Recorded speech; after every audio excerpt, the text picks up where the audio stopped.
What up, what up, what up? I'm AC Cruz. You know who you are? Welcome to my podcast. Today's guests will be, take your pick, the Navaira brothers, Emilio and Diego Navaira. Yes, the sons of the late, great Emilio Navaira. The Last Bandoleros, or Last Bandoleros, however you want to say it. So they're helping us kick off season 8. What is this, episode number 70? I believe so. These guys are phenomenal. These guys rock. I've been trying to get them on the show since I launched this podcast. I saw them a while back on Jimmy Kimmel. Saw them they were on tour with Sting. And recently on Good Morning America. We'll talk about that in a minute. Now, here's the deal. I was enjoying my vacay, and out of nowhere, I got this call. It was Emilio, our special guest. He said, AC, man, I'm sorry it took so long to get back to you. We would love, him and Diego, would love to be on your podcast, man. We talked a bit. And he says, what day? I said, well, I'm off right now, but we can record this and run it later. He said, cool. Well, do you want us to do a Zoom call, or would you rather that I sit down with my brother? I'm going to be in Nashville, and we could do it together. That'd be great, man. So we set the day. We set the time as well, which was going to be at about 8 o'clock in the evening. And as a joke, I said, be sure to bring your own drinks. So anyway, on the day of the session, he calls me up about 1 o'clock, which is wake up time for any musician, because let's face it, man. They're up all night in the studio and working and sleep all day. Not all day, but anyway. So he calls me up like about 1, and he says, hey, man, I don't want to cancel on you, but do you think we can do this within the next hour, 2 hours? I said, San Antonio. That's not what I said. What I said was, son of a bitch. To myself, obviously.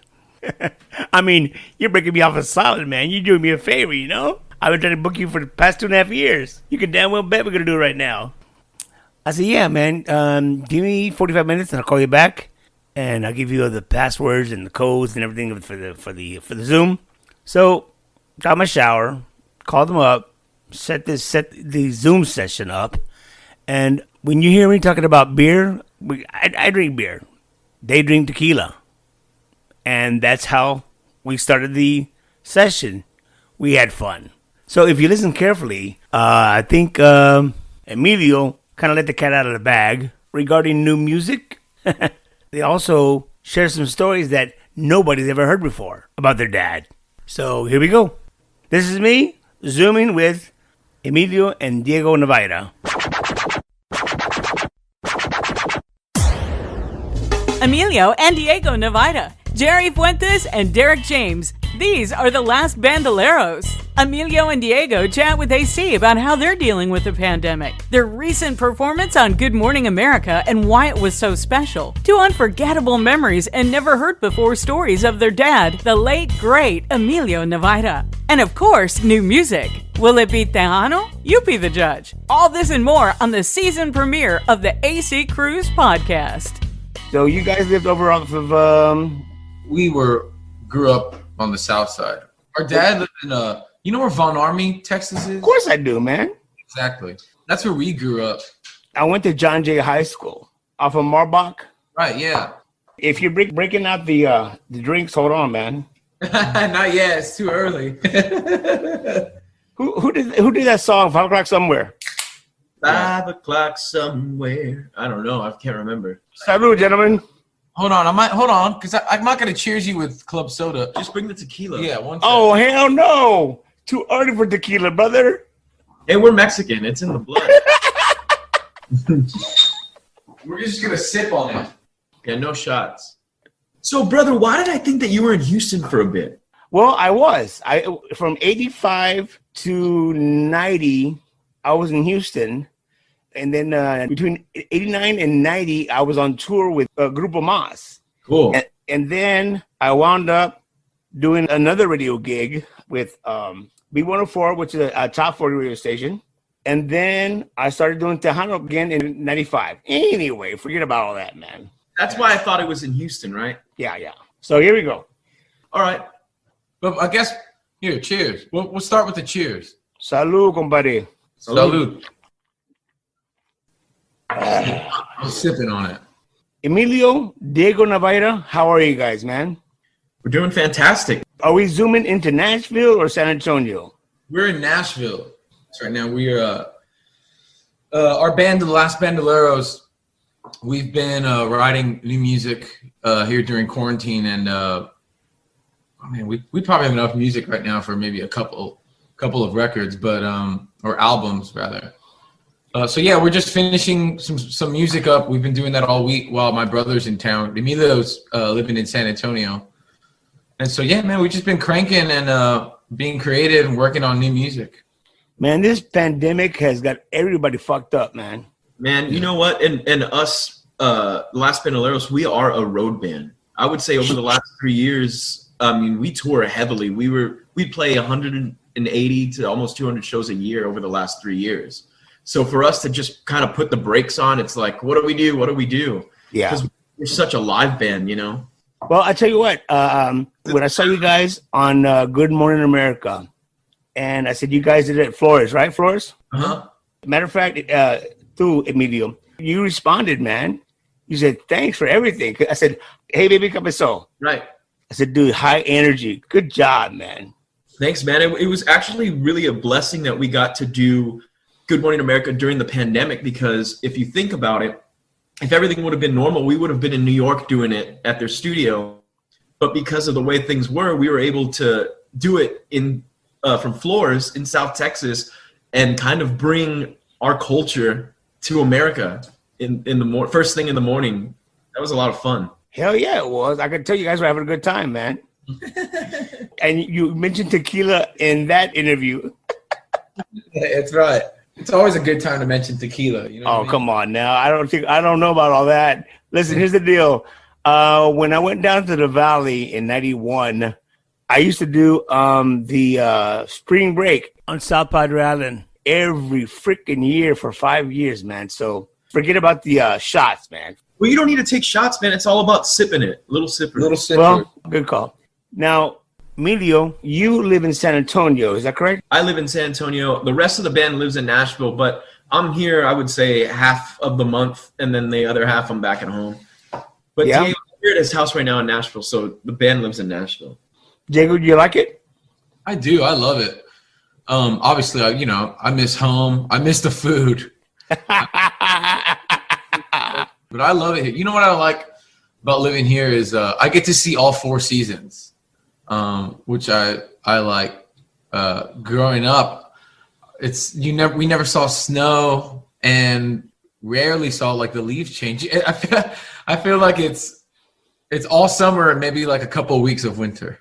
I obviously I miss home. I miss the culture. I miss family, and yeah, food. Food is a big one. Ain't nothing like chorizo and eggs, fajitas, carne guisada. Yeah, the best Mexican restaurant in San Antonio is in my kitchen. Or in Nashville.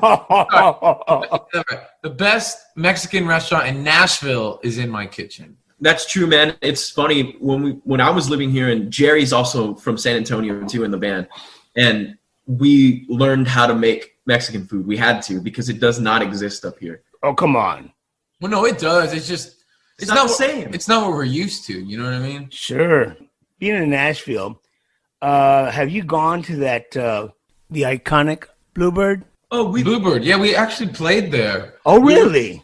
Well, it wasn't our set, but so what they do there is they'll have like what they call writers' rounds, where a bunch of hit songwriters will get in the room, and they're usually like in a circle. You know, they have microphones and they have their guitars, and they just pass the mic one by one, playing like hit songs by Tim McGraw or Alan Jackson or Carrie Underwood. Oh, so everybody does a cover then? No, it's not a cover. It. Yeah, they wrote the song. They were. Oh, wow. Exactly. Yeah, because Nashville is a songwriting town. You got to remember. Sure. So a lot of these country artists, they either co-write with these writers or the writers just, I mean, it is like a 9-to-5 job, man. We did it for a whole year. And it's getting up, going down to Music Row. And it's funny, man. Everyone's walking down like they're going to work, but instead of a briefcase, they all got guitars. Right on. So, but yeah, so they do a writer's round where everyone plays the songs that they wrote. And you don't even realize, you're like, wow, I had no idea that song was written by so-and-so. Anyway, sorry to hijack your story. We got invited. Yeah, we got invited. Our friends, JT Harding, who wrote Uncle Cracker's Smile, and Marv Green, who wrote, I mean, he's also written so many more songs that I can't think of right now. But Marv Green is like, It Just Comes Natural. And he wrote one of Dad's songs, too. He did. And so they invited us during one of their sets to play a song we wrote with them called Love of My Life, which is on our live record, actually. Mm-hmm. Yeah, it was a amazing experience. I know that you told me, Emilio, that you did get a chance to catch a couple of episodes from the podcast. Yeah. Did you get a chance to listen to the one with Destiny?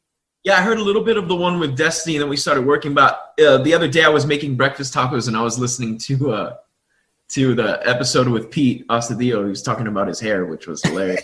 then I realized I better get up and fix my hair to do it, because I don't. I love it. Well, I'll tell you what. I was talking with Destiny. I said, You know what? I've got a whole new respect for all the songwriters, because my ex-wife, well, she has a publishing company, and she has songs with Límite and La Mafia. Well, anyway, so I got a respect for songwriters, man. Oh, yeah, man. Yeah, so do we after moving here. I didn't realize that it's that much of a...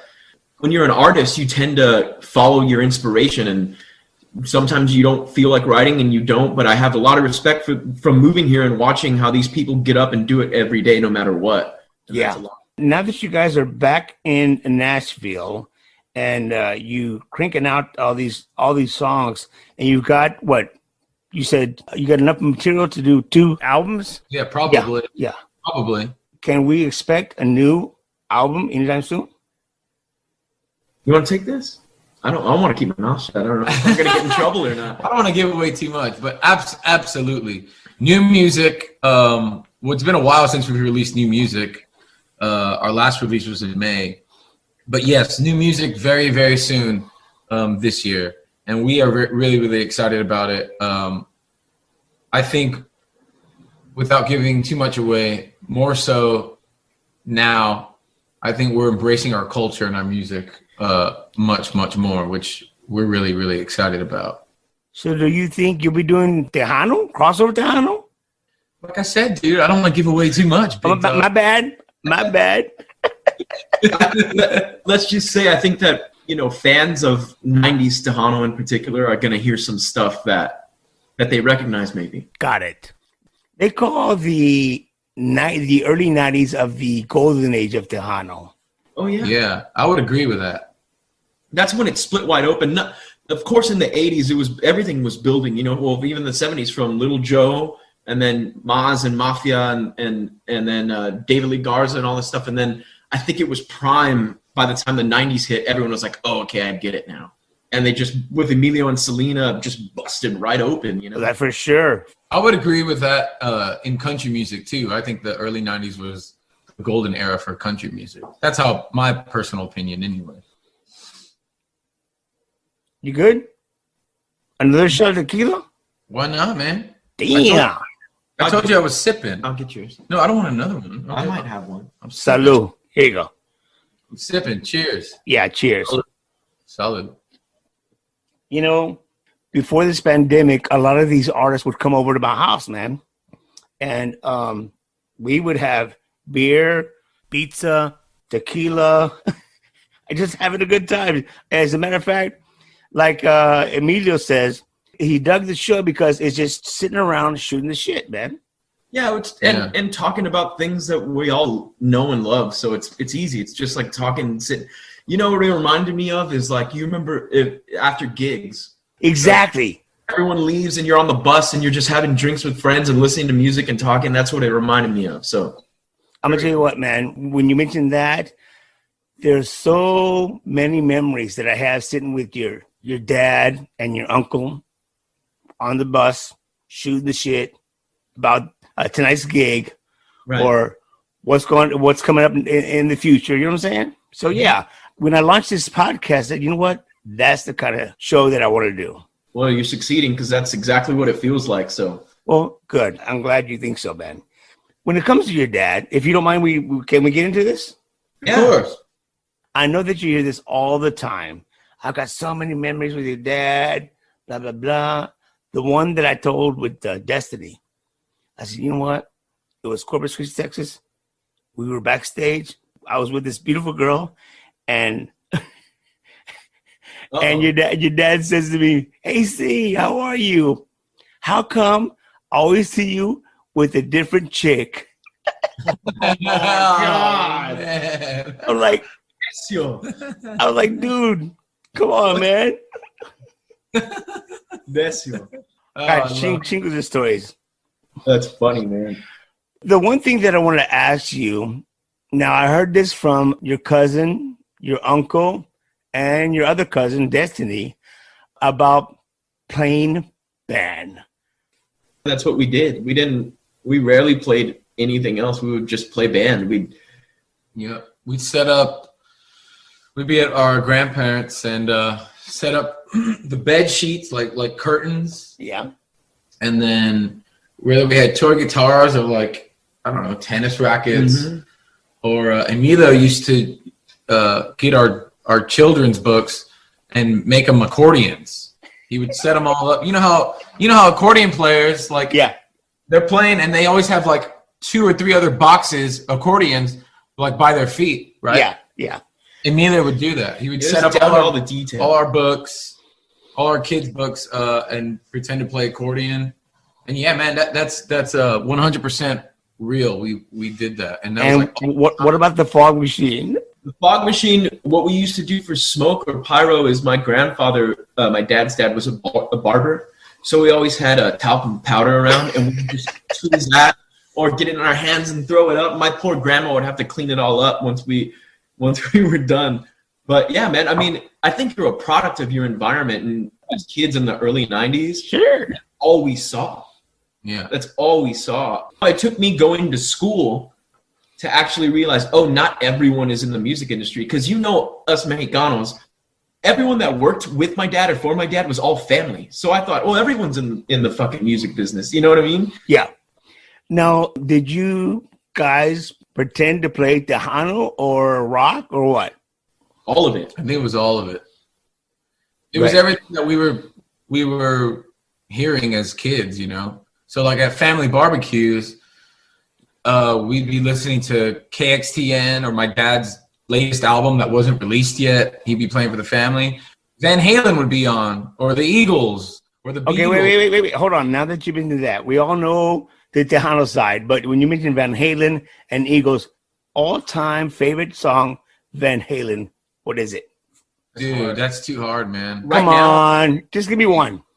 Unchained. Okay, yeah.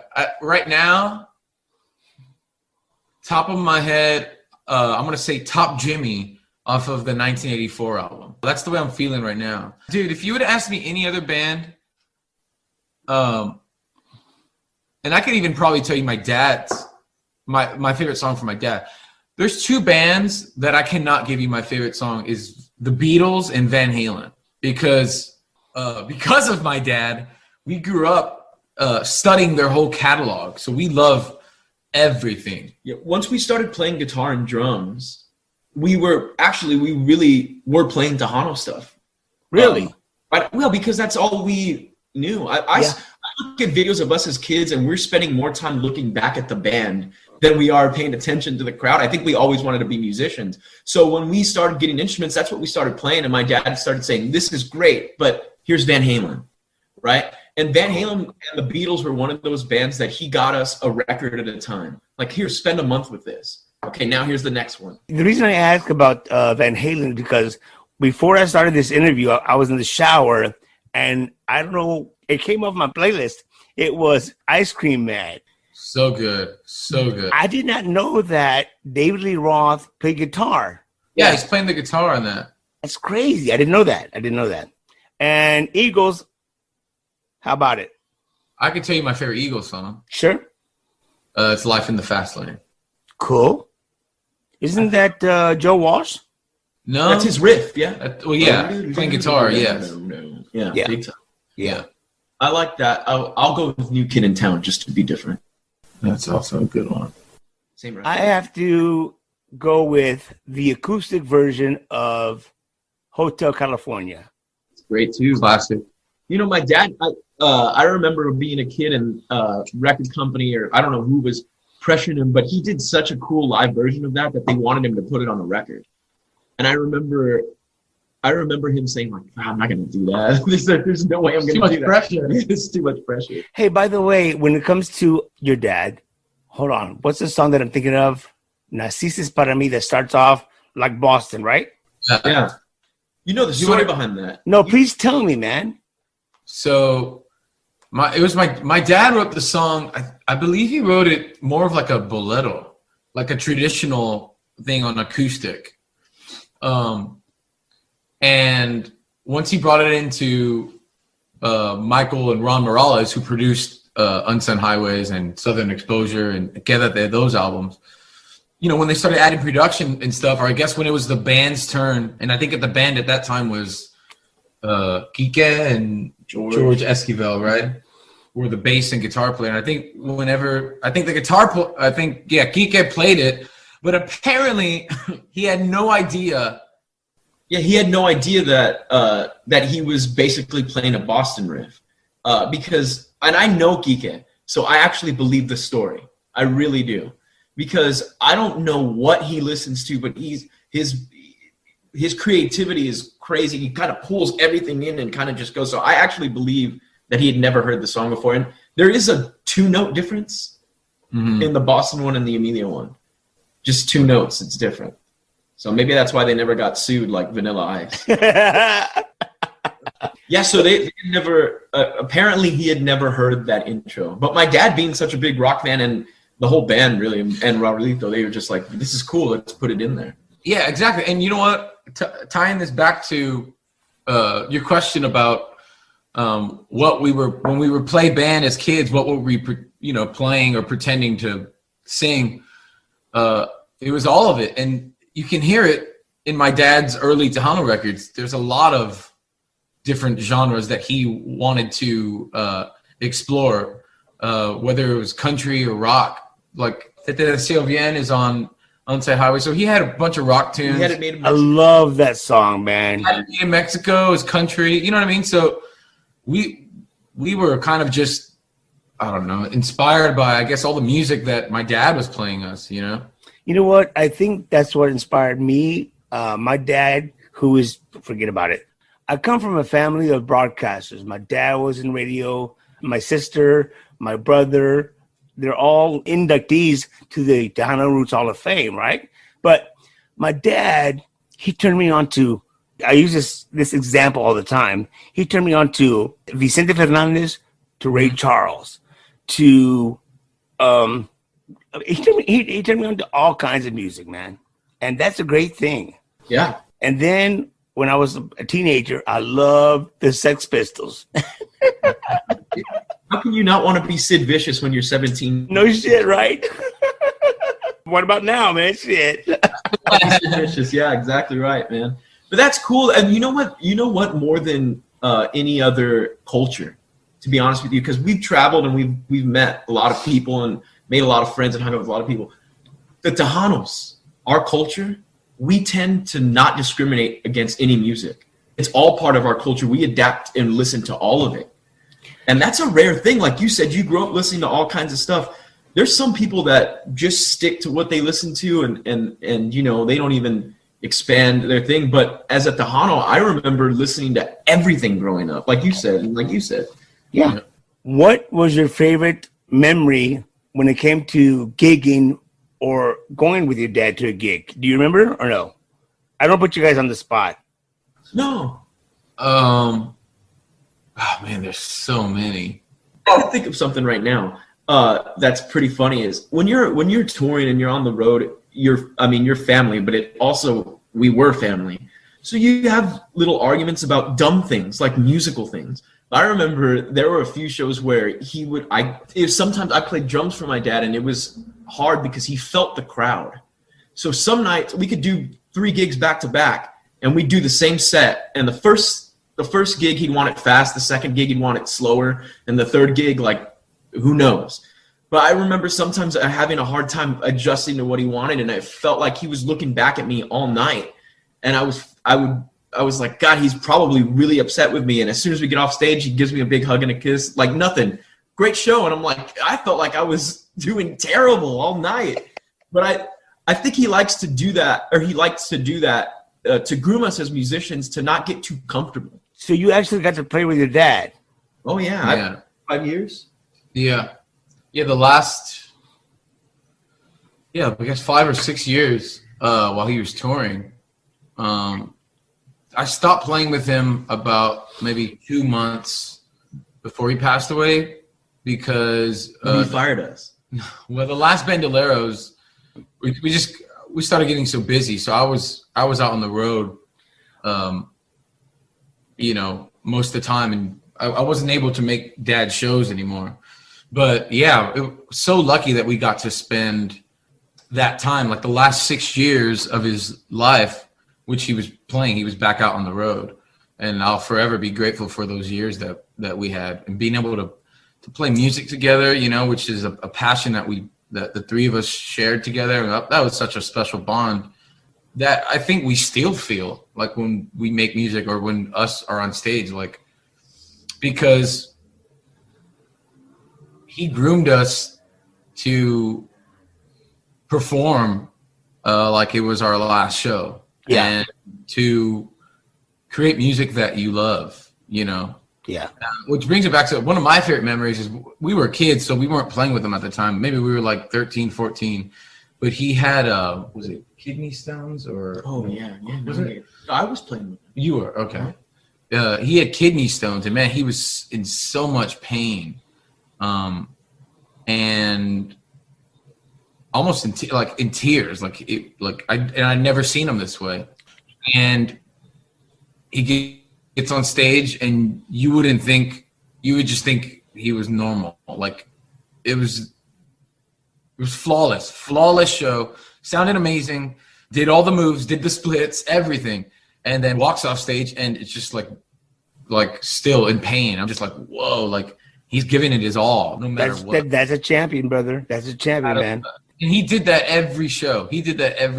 Sure. You got to play every show, and you got to give your fans what they came to see. You know what I mean? No matter what. Yeah. Hey, Emilio, did I hear you say a little while ago he fired? Yeah. Well, it's kind of jokingly, but this is what happened. Bandos were really starting to get busy. And my dad called. I don't know who he called first. But he called one of us, and I remember getting the calls in San Antonio. He goes, Mimo, I'm sorry, but I'm going to have to fire y'all because y'all can't make the shows. So I said, Dad, it's okay. I understand it. But I could tell he was really torn up about it. Like, he was really hurt. But it was kind of nice because it was kind of like look, you guys are doing really good, and I don't want to stop that, but I also need to go and do stuff and kick ass. But then I remember calling Diego. I go, hey, did you talk to Dad? He goes, yeah. I go, did he fire you too? It was just an ongoing joke that we just said. I would tell him, Dad, remember when you fired us? And we would just laugh about it. I thought I was the only one that's been fired by my dad. It was Houston, Texas, man. And my dad, he was on the air in the afternoon. And he says, hey, mijo, fill in for me for whatever. He went to the office, and there was windows, obviously, in the control rooms, right? So he saw me hang up a phone saying, God damn it. And he's like, what happened, man? I said, nombre, esta señora está chingando la madre. He says, you know what?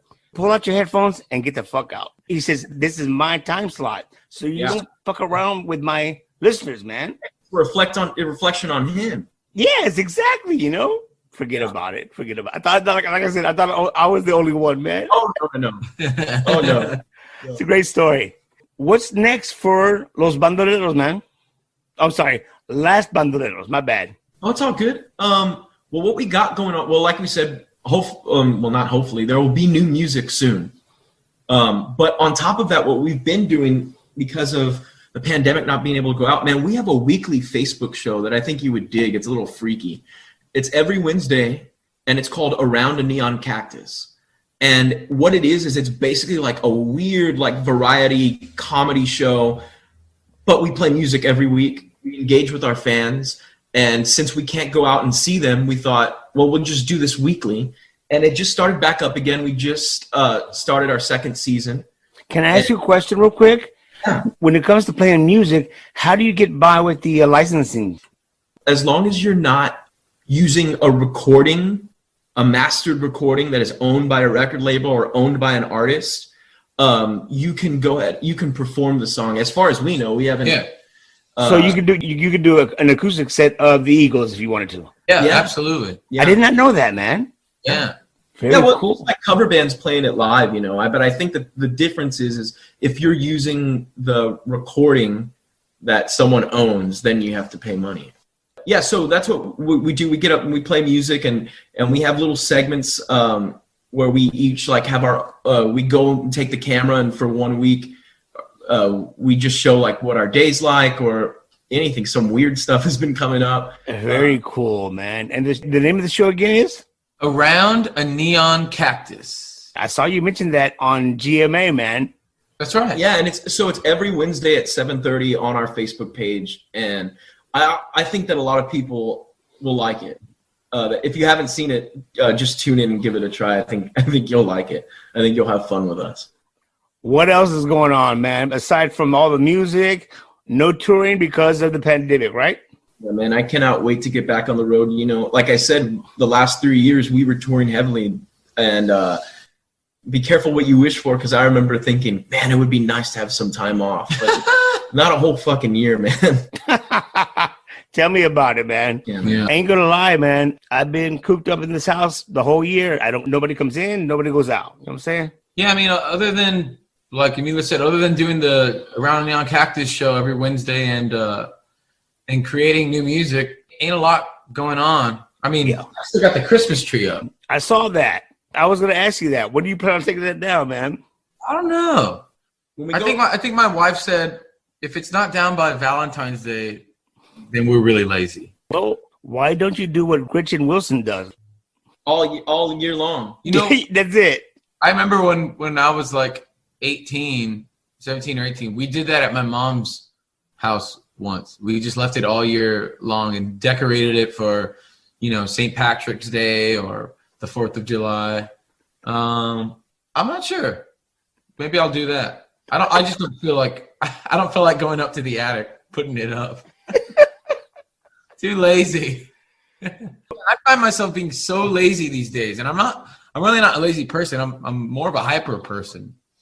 But there's so much, I don't know. It's just nothing to do. I'm gonna tell you right now, Diego, I go to bed about 10:30, 11 o'clock, and I wake up every freaking morning at 4:45 a.m. because I used to do the Morty show. I just want something to do, man. Yeah. I feel you, man. Yeah. Isn't that weird though? I want something to do, so maybe I should put up my Christmas tree. It feels like too much of a task at the moment. No, that's just laziness, man. The pandemic is making me lazy. There you go. Hey, by the way, I did want to talk to you guys about the symphony. Destiny said, and Rigo said, you guys did a fantastic job. Oh, they're very sweet to say that. The way that came about, I want to say maybe 4 or 5 months after Dad passed away. So that was May of 2016. So the conversation, started happening like in the winter of 2016. And Troy Peters, who at the time, and he still might be, I'm not sure, but at the time, he was the conductor, orchestrator for the San Antonio Symphony. And he just said, to be honest, I'm not from here. I don't know your culture, but since I've moved to San Antonio, your dad his name is everywhere, and I see how much people love him and admire him, and I think it'd be really amazing if we could do a whole show of his music with the symphony. And we were totally on board from the get-go. And I don't know if you remember this, but in the early 90s, my dad did 2 shows in San Antonio with the symphony and also 2 shows in Dallas with their symphony. I did not know that. Yeah. I don't know what year that was. 94, 95 probably. Yeah. And I've heard those recordings growing up. Someone bootlegged them or something. They're around. Wow. They exist. You just gotta dig for them. And I always liked the way those recordings sound. Like, I feel like a lot of my dad's songs, lend themselves. Yeah, they lend themselves to an orchestra. And so when we signed on to do it, whenever Troy asked if we would be into it, it was a no-brainer. We were like, yes, 100%. So that's how that happened. The other Easter egg and the bonus for us too was, like you said, growing up listening to those bootlegs. My dad had a cassette. That's how I heard it. And then someone transferred it to a CD. It was Emilio with the symphony. We got the same band that he used for those gigs to do it with us.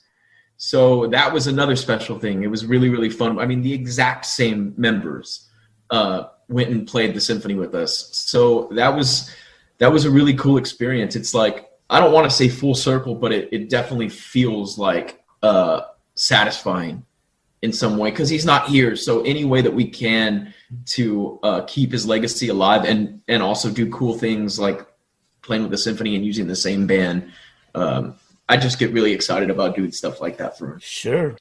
I don't want it to sound too personal or ask a question that's too personal. So if you don't feel comfortable with it, just say, AC, you know what? We're going to pass on that question, man. But I asked Destiny, and I asked Raulito, and I asked Rigo, do you guys remember exactly where you were when you heard the news?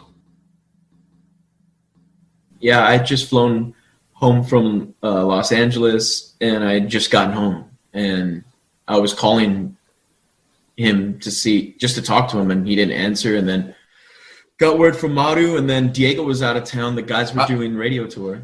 I was in Fort Collins with the Last Bandoleros. We were on a radio campaign.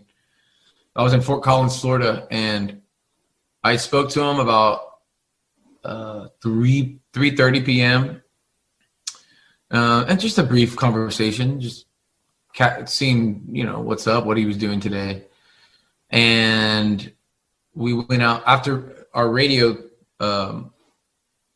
interview. We went out to dinner, went back to the hotel, and we were watching some NBA game, and Emilio called me. And this was like 3 or 4 hours after I talked to him. And Emilio, he's the one who told me. And those next 24 hours, it was such a surreal moment.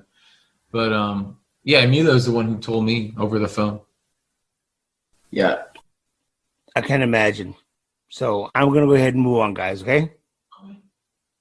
When it comes to your dad's music and your uncle writing the songs, what is your favorite Emilio Navaira song? My favorite song is probably one that neither of them wrote. It's on Southern Exposure. It's called Suficiente Amor. Love it. I love that song. Love it. That's my favorite. That's my favorite song too. Or there's another one that they both didn't write either, called Hubo un Tiempo on Unforgettable.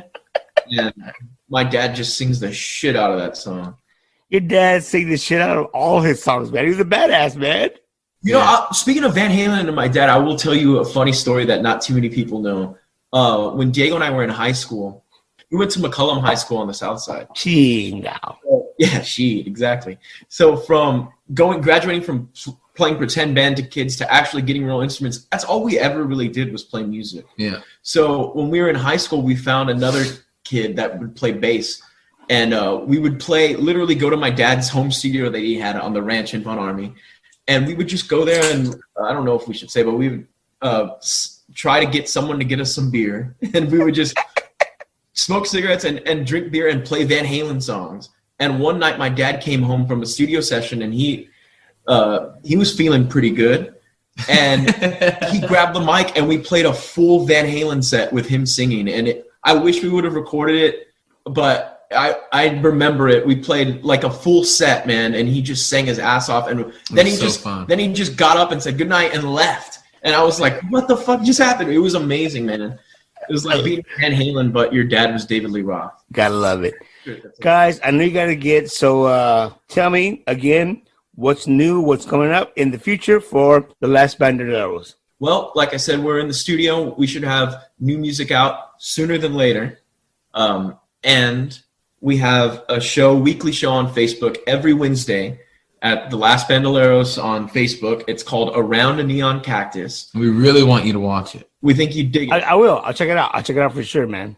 Not only that, but we probably will be doing another live stream show. We do a live stream concert every 6 to 8 weeks. And if you follow us on our Facebook or our Twitter or our Instagram, it's all Last Bandoleros. Look us up and save it. Follow us. You'll be able to see everything that we have coming up. I will do that. But at the same token, I want you guys to listen to more of my podcast, man. Big time. Will do, man. You've heard Pete Astudillo, your cousin. Well, I have a lot of episodes to get through. There's a lot of people on there. I really want to listen to the one with Joey Jimenez. Oh, that boy goes off. Does he? He doesn't hold back. Especially when it comes to talking about Jaime de Anda. Oh, no. Maybe I've said too much. Yeah, I remember when seeing the promo for it. Especially, I want to hear people that I know. Like I see a lot of the people that you interviewed, and there are a lot of our friends that we met through the road and through our dad. So I'm excited to listen to all of it and see what they have to say. We think you're doing a great job, man. Keep at it. Thank you, brother. Listen, I'll let you guys go. You guys split. Thank you so much for taking the time. The Last Bandoleros. Emilio, Diego, thank you so much, man. All right, brother. Later, buddy. Man. Take care. See ya. Very cool. The Navaira brothers. 2.5 years, man. Been trying to get hold of these guys. It finally happened. Thanks again, guys. That's it. I've done all the Navairas. We had Raulito, we had Rigo, we had Destiny, y ahora Emilio and Diego. La familia Navaira. ¿Cómo es? Can you imagine? That would be great if they all got together and did one show. I mean, let's think about this now.